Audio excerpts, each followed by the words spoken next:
আসসালামু আলাইকুম রহমতুল্লাহি ওবারাকাতু।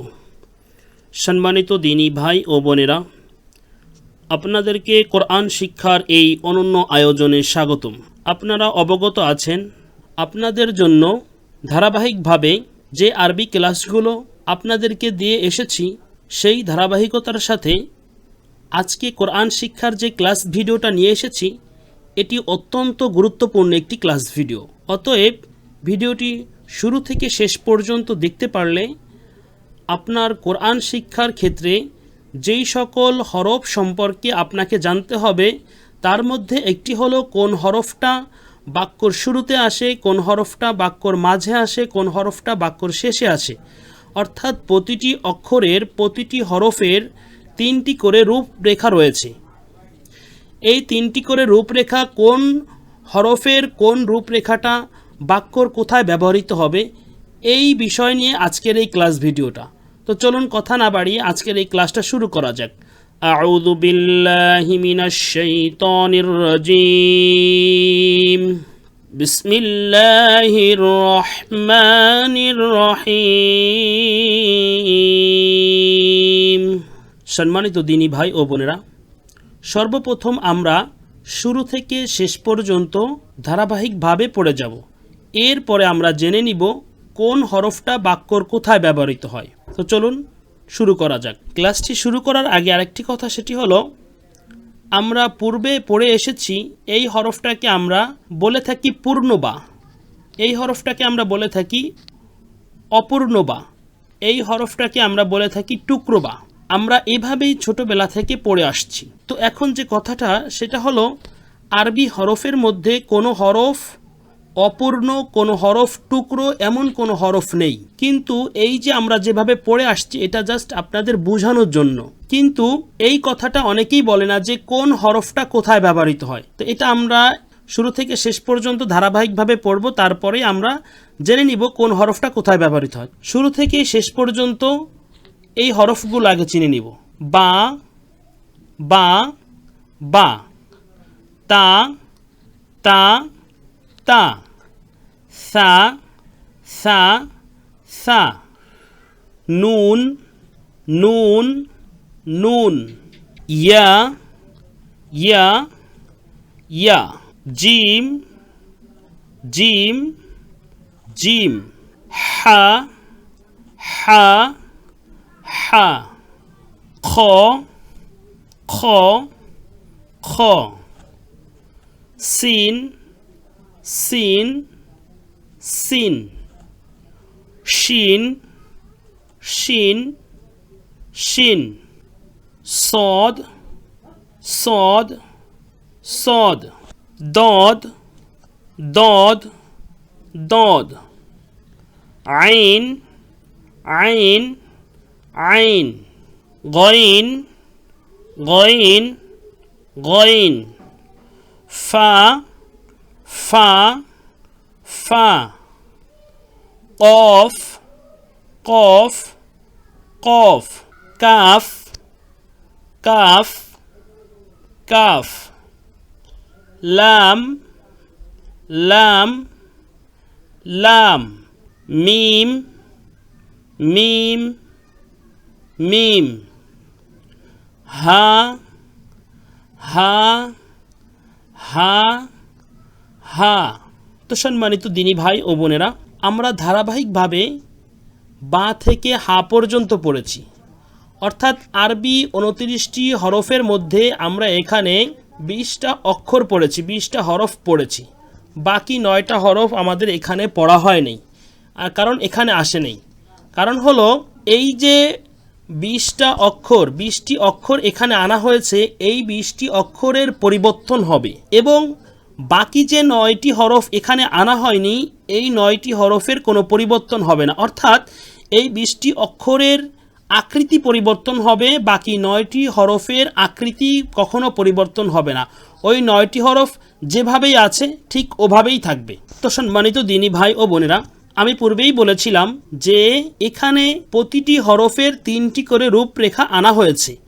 প্রতিটি রূপরেখা, কোন রূপরেখাটা বাক্যর কোথায় ব্যবহৃত হবে, তো তার আগে আমাদের জানতে হবে বাক্য কাকে বলে এবং বাক্য কয়টি হরফ মিলে গঠিত হয়।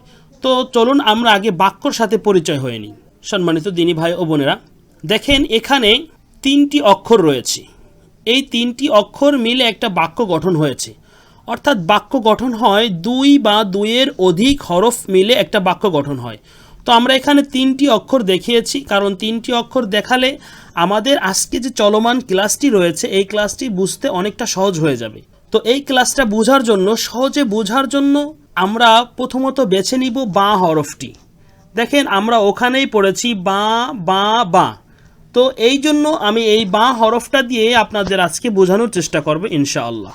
তো দেখুন এখানে যে বাটা এসেছে বাক্যর শুরুতে, অর্থাৎ আরবি বাক্য শুরু হয়, আরবি লেখা বা পড়া শুরু হয় ডান দিক থেকে। তো সেক্ষেত্রে ডান দিকে যে অক্ষরটা রয়েছে শুরুতে, এটাই আমাদের আজকের বাক্যর প্রথম অক্ষর। তো প্রথম অক্ষর দেখতে কেমন হবে?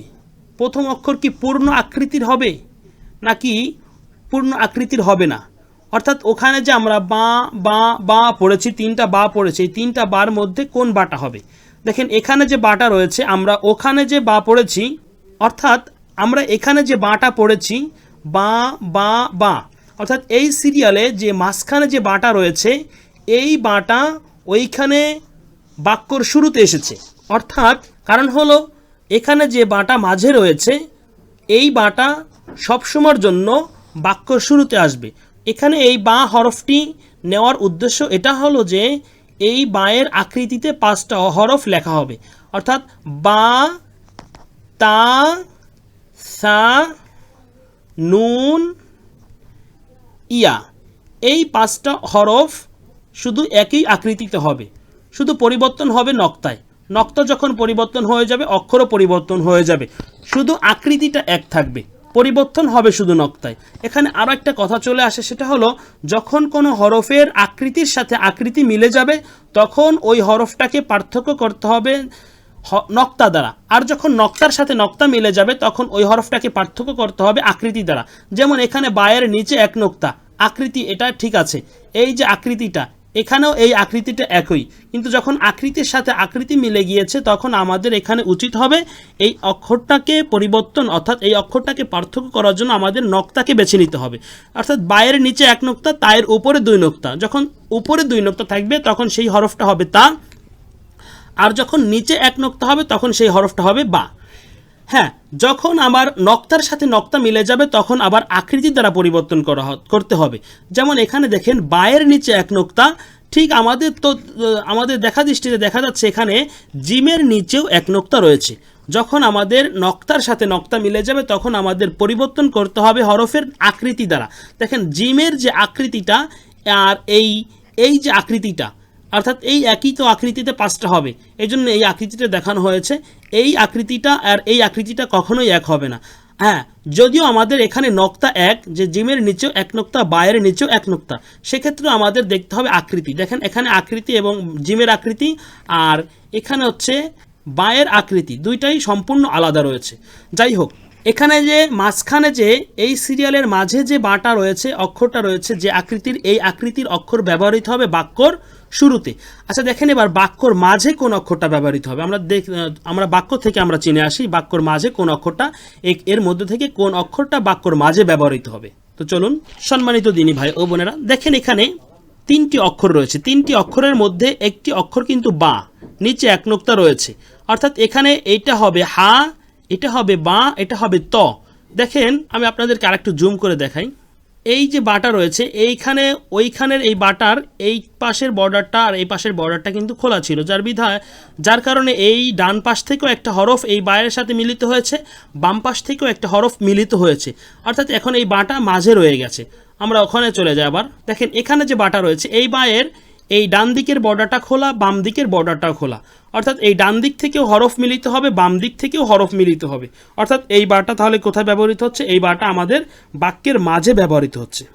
আর বাক্যর শেষে সবসময়ের জন্য বাক্যর শেষে পূর্ণ আকৃতির যে অক্ষরটা রয়েছে এই অক্ষরটা বাক্যর শেষে ব্যবহৃত হবে। অর্থাৎ এই যে অক্ষরটা রয়েছে পূর্ণ আকৃতির অক্ষরগুলো সবসময়ের জন্য বাক্যর শেষে ব্যবহৃত হবে। হ্যাঁ, শুধু জিম, হা, খ এই তিনটি অক্ষরের ব্যাপারে একটু আলাদাভাবেই বলতে হবে, কারণ হলো বাক্য শুরুতে এবং মাঝে এই যে এখানে সিরিয়ালের যে শেষে যে অক্ষরটা রয়েছে এই অক্ষরটা বাক্য শুরুতে এবং মাঝে ব্যবহৃত হবে, আর এখানে মাঝে যে অক্ষরটা রয়েছে এই অক্ষরটা ব্যবহৃত হবে বাক্য শেষে, বাক্যর সাথে মিলিতভাবে বাক্যর শেষে ব্যবহৃত হবে। আর পূর্ণ আকৃতির যে অক্ষরটা রয়েছে এই অক্ষরটা বাক্যর শেষে ব্যবহৃত হবে কিন্তু বাক্য থেকে আলাদাভাবে। তো চলুন আমাদের এই ক্লাসটা একেবারেই শেষ পর্যায়ে চলে আসছি। তো এখন আমরা যেটা জানতে পারলাম সেটা হলো এই যে সিরিয়ালের মধ্যে প্রতিটি অক্ষরে 3টি করে রূপরেখা রয়েছে। এই প্রথমে যে অক্ষরগুলো রয়েছে প্রথম সারিতে এই অক্ষরগুলো ব্যবহৃত হবে বাক্যর শেষে, মাঝের সারিতে যে অক্ষরগুলো রয়েছে এই অক্ষরগুলো ব্যবহৃত হবে বাক্যর শুরুতে, এবং শেষের সারিতে যে অক্ষরগুলো রয়েছে এই অক্ষরগুলো ব্যবহৃত হবে বাক্যর মাঝে। তবে শুধু জিম, হা, খ এই 3টা অক্ষরের ব্যাপারে একটু আলাদা, সেটা হলো এখানে শেষের সারিতে যে অক্ষরগুলো রয়েছে এই অক্ষরগুলো বাক্যর শুরুতে এবং মাঝে ব্যবহৃত হবে, এবং মাঝের সারিতে যে অক্ষরগুলো রয়েছে এই অক্ষরগুলো ব্যবহৃত হবে বাক্যর শেষে কিন্তু বাক্যর সাথে মিলিতভাবে। আর শুরুর সারিতে অর্থাৎ প্রথম সারিতে যে অক্ষরগুলো রয়েছে এই অক্ষরগুলো ব্যবহৃত হবে বাক্যর শেষে কিন্তু বাক্য থেকে আলাদাভাবে। তো ভিউয়ার্স, আজকের আমাদের এই ক্লাসটি এ পর্যন্তই। ভালো থাকবেন, সুস্থ থাকবেন, পরবর্তী ক্লাস আবার আপনাদের সামনে নিয়ে আসতে পারি। আমার জন্য দোয়া করবেন। আসসালামু আলাইকুম ওয়া রাহমাতুল্লাহি ওয়া বারাকাতুহু।